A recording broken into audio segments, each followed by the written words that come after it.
My name is Frank Weiner, and I've been teaching architecture at Virginia Tech since 1987. I suppose that makes about 36 years for what that's worth. And, I've thoroughly enjoyed my time here. My name is Shelley Martin, and I teach in the School of Architecture at Virginia Tech, primarily studios for undergraduate beginning students or graduate beginning students, also some classes in photography and filmmaking and its relationship to drawing. So tell me a little bit about your involvement with the Ferrari Archive. I had the opportunity to work with Olivio for 8 years, the last 8 years of his life as a young faculty member. And that I consider my education. He took me through the paces and challenged me and helped me realize what I was passionate about.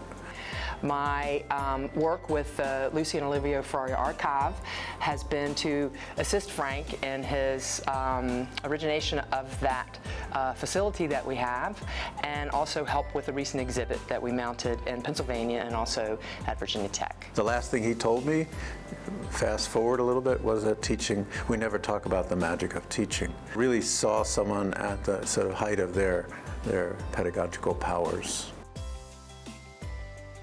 So what impact have the Ferraris had on Virginia Tech School of Architecture?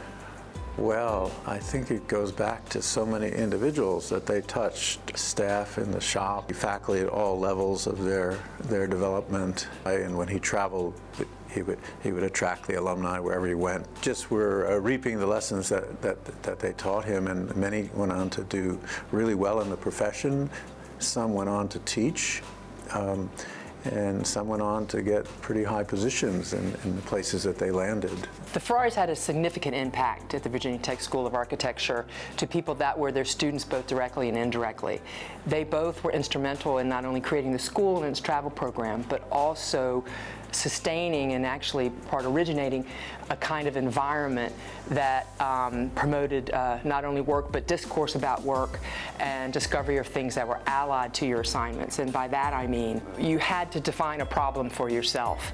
You had to not only do the assignment but find out how it fit into your interest about architecture and your responsibility to society, and also your responsibility as a student in terms of your curriculum. The outcome of that kind of attitude was that it created a culture in the building and pedagogy of the school that had a kind of possibility of lifelong learning, is what we would call it now, and people didn't call it that in those days. Olivio was well known internationally, and I think he built the bridge between Virginia Tech and the world.